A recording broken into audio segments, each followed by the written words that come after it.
You can't buy this whiskey, but you might want to. This week, let me tell you about the cask that Jack built from the Irish Whisky Society.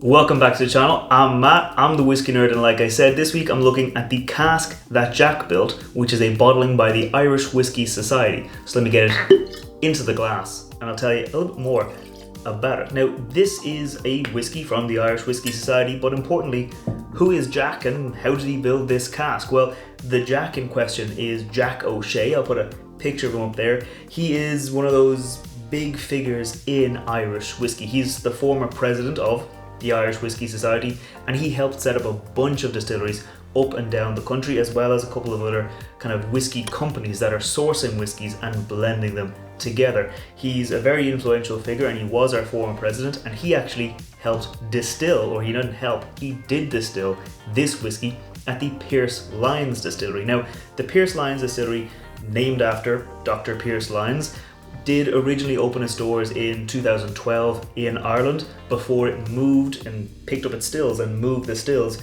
to Dublin, where they took over an old abandoned church. They renovated it, made it really nice, and opened up their distillery there in Dublin. And I'll put a picture of that up there because it does look really nice what they've done with that old church. But Pearse Lyons might be more familiar to some bourbon drinkers in America for what he did over in America. Dr. Pearse Lyons was a chemist, he was a scientist, he focused on brewing and distilling. He actually founded the company Alltech, which is huge in the kind of fermentation business, designed proprietary yeasts and really worked on that area. He went to Kentucky, he went to America, and he founded the alcohol school in Kentucky, in Lexington. And he also founded the Lexington Brewing and Distilling Company. Later on, he founded Dueling Barrels, another distillery in Kentucky, and in 2018, the year he unfortunately passed away, he was inducted into the Bourbon Hall of Fame. So really just show the kind of people behind this endeavor. We had Jack O'Shea distilling it, and we had Pearse Lyons kind of running the distillery and creating the vision for what Pearse Lyons Distillery wanted to do. And speaking of what they wanted to do, what is this whiskey? Well, this is a 9-year-old single malt from the Pearse Lyons Distillery. It spent the first 5 years of its life after being distilled in May of 2013. It spent 5 years in an ex-bourbon cask, and then in October of 2018 was transferred to a virgin oak cask for 4 years before it was eventually bottled. It was bottled at cask strength of 59.1%, and it was a single cask whiskey, so there were only ever 244 bottles, and this is my bottle number 26. And why am I reviewing a whiskey that you can't get if you're not a member of the Irish Whisky Society? Well, very simple. You can join the Irish Whisky Society. I am a member of the society. I'm actually on the events team, and I help organize some events for the Irish Whisky Society.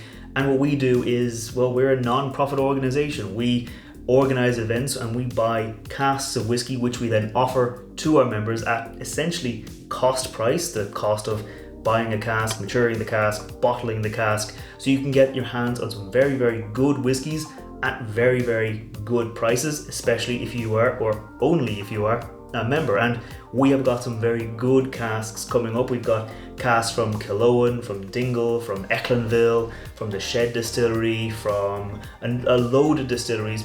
We've got good casks. They're available on our website. I'll put a link to our website down below where you can check out the casks that we've got currently maturing for us. But we're a very good society, and if you like the sound of the bottlings we've done in the past, maybe check it out and you can get yourself bottles in the future. But for now, let's go into this whiskey and see what it's all about.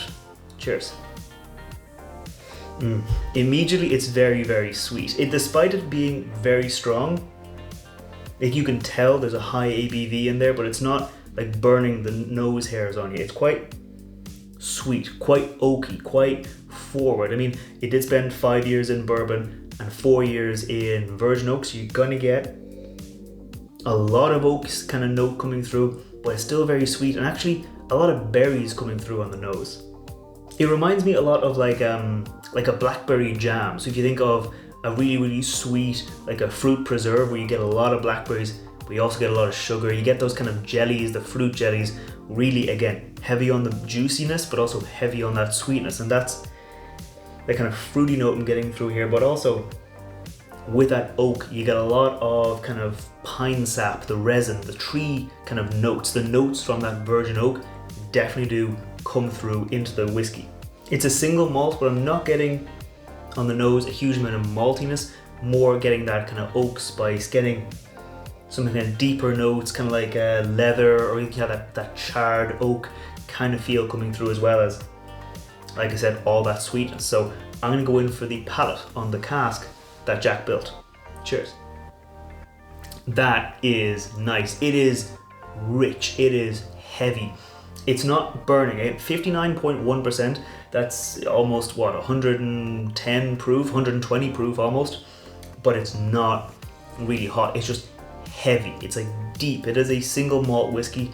You do get the maltiness on the palate, but you also get a lot of sweetness. You get a lot of kind of fruitiness, a lot of caramelized notes, kind of like a caramelized baked apple with a little bit of maybe cinnamon or some sort of baking spices put on it.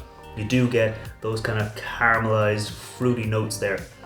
Again, the leathery notes, those dark charred notes are coming through, but as I took a little breath after my first sip, I did get a bit of those berry notes again, so I'm gonna go in for a second sip. Cheers. Yeah, there's definitely caramel. There's definitely that charred oak. A little bit of spiciness, like kind of black pepper, cinnamon, cloves, nutmegs. But then after that, kind of behind those, you do get those berries again. You get those blackberries, maybe like a really tart blackberry. I wouldn't say it's like a raspberry, because that'd be kind of sweeter and lighter. More like a kind of a tart blackberry, where you still get that deep, darker note, which is a little bit kind of sharper, a little bit sharper kind of coming through on those berry notes. I wouldn't say I'm getting a huge amount of vanilla, just more of that kind of caramel notes. Really, really sweet caramel. Not a huge amount of vanilla, like maybe a touch of vanilla coming through, but it leans into that oak. You get the oak from the bourbon barrels, from the virgin oak casks, and you get a lot of kind of caramel sweetness coming through. So I think I'm gonna go in again, but I wanna focus on the finish. Cheers. So, on the finish, you swallow it, you get a little bit of warming. Like I said, it's not really hot. You can just feel it is at a higher proof. It does have that kind of weight behind it. As I was sipping it, as you swallow it, you get that sweetness. You get the oak, you get those kind of apple, orchard fruits notes, you get the caramel, you get the spiciness, and you get a little bit of berries, but then those berries are more like, they fade off pretty quickly. It was just like, was there, and it's gone. After that, that oaky spice, that lingers on. The orchard fruits, the cinnamon, the nutmeg, the bit of black pepper, that lingers on. For me, that sweetness then fades. So the berries go, the kind of sweetness fades, those kind of oaky bourbon cask notes, they stay on, leave me with a little bit of pepper, a little bit of like that pine sap, the tree resin, that flavor from the oak does linger on past those fruity notes, past those kind of sweeter other notes I was getting from like the caramel and things like that. Before I give my final thoughts on this whiskey, if you're new here, scroll down, hit that thumbs up button, hit that subscribe button. I put out whiskey reviews on Wednesdays, and I put out cocktail recipes on Fridays, and my whiskey reviews mostly focus on whiskeys you can buy rather than whiskeys you can only buy if you're a member of a society.